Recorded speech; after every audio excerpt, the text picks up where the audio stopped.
Threshold with their brand new album, Legends of the Shires. And this is an album in 2017 that feels very akin to what the year has already been able to give us. Both universally, within the world that we exist upon, as well as musically, where the rules kind of don't matter.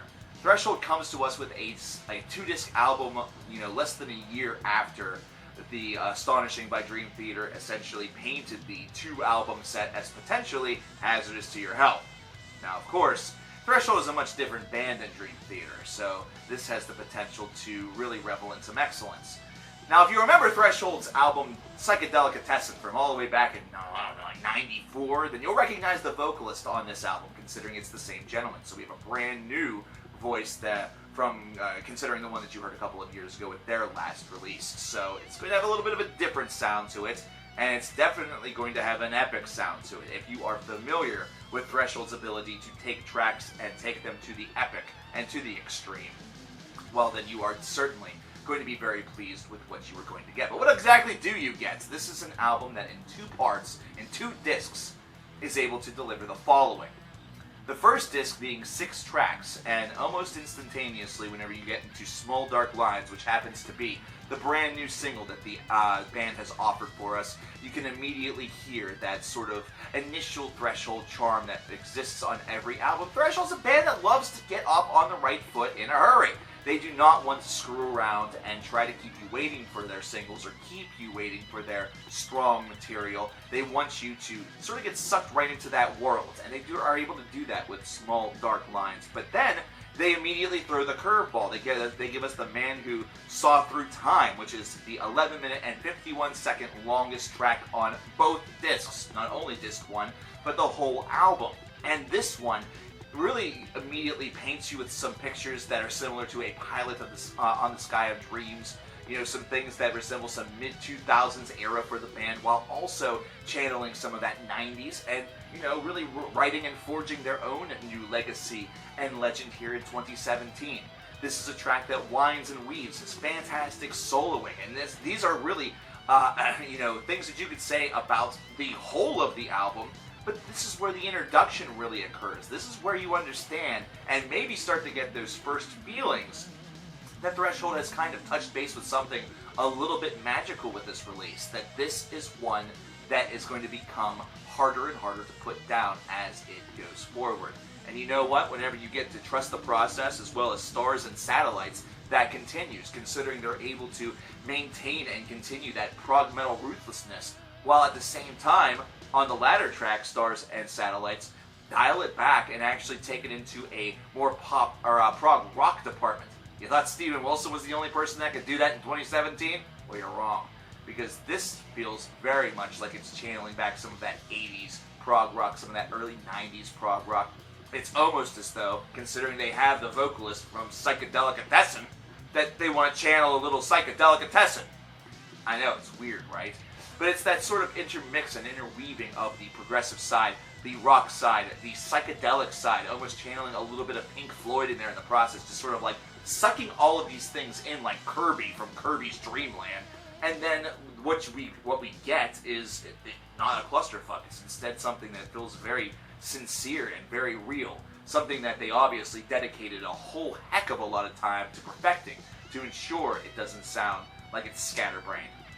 Now, instead, this album feels extremely focused, especially whenever you get to On the Edge, and then finally pop in Disc 2, and the Shire Part 2 immediately really rekindles the theme of Part 1, but then adds on to it even more. It's crazy that essentially if you listen to Disc 1 and Disc 2 back-to-back, you would feel like nothing stopped you, that the whole thing has been presented to you on one very long disc. It's that sort of flowing stream. And the narrative that stream is sort of carrying is a very positive one that is continuing to musically impress. At this point, with Disc 1 being essentially flawless, you're starting to think, oh boy, what have I got here? And then the second disc comes and you're immediately subjected to a bit of fear because you do not want Disc 2 to sort of fall flat, whereas Disc 1 was able to really be so great to you. Well, I'm going to tell you something. Disc 2 does not fall flat. It really doesn't. You get right into Snowblind and into Subliminal Freeways, and you feel like you have been just sort of transformed back to where you just were. You know, this is something where that sort of dream, that sort of bubble, you know, the thought bubble that occurs in your head while you're listening to it does not get the opportunity to be decimated. It doesn't have the opportunity to be destroyed. Instead, that dream is something that you can maintain. It's like being in the, you know, in the heat of REM sleep and having a weird dream about, I don't know, Rihanna being your neighbor and you get to punch her in the face, or maybe you get to like share an umbrella with her. I don't know what your relationship is with Rihanna. I really don't care. That's not my business. What you do in your dreams with Rihanna is not my business. It's just an example, please. It's just an example. But it continues with that same idea where you just are able to maintain that overall musical and sort of dreamlike scope. The whole thing feels like it is very linear, and the whole thing feels like thought process and overall construction process was really created and crafted with that in mind, that they wanted a linear album that did not feel too distant or too scatterbrained.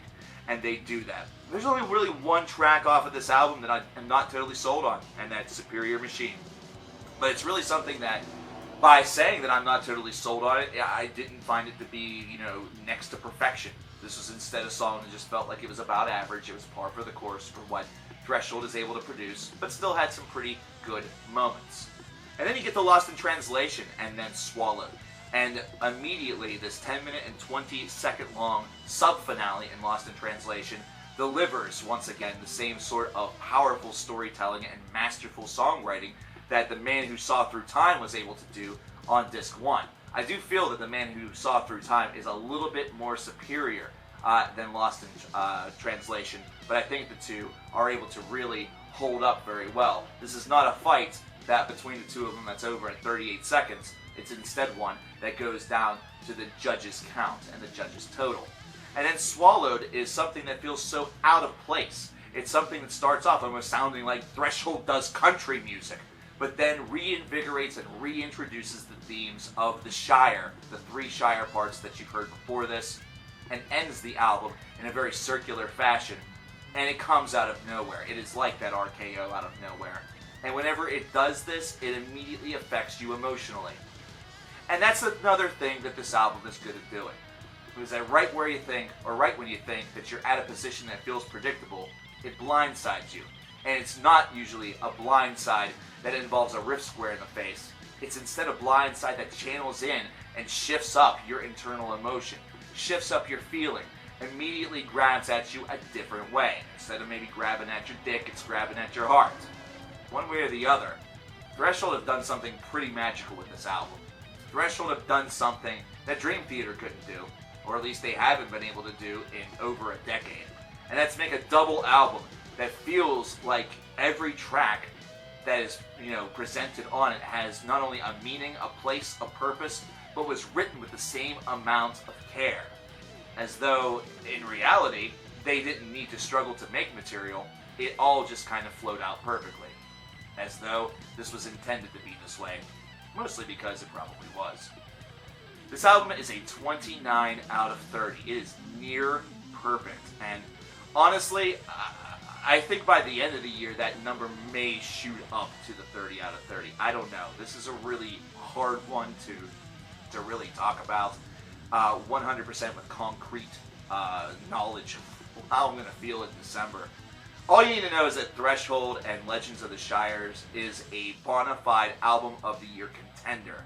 This is progressive metal that really sort of transcends that idea and just becomes heavy metal that can be enjoyed by everybody. Now granted, if you are deep down in the blackened death metal gallows, or you like only slam and you need to have vocals that go bree, bree, bree, bree, yeah, chances are you're probably not going to like this all that much because, they're not obsessed with a woman named Brie all that much.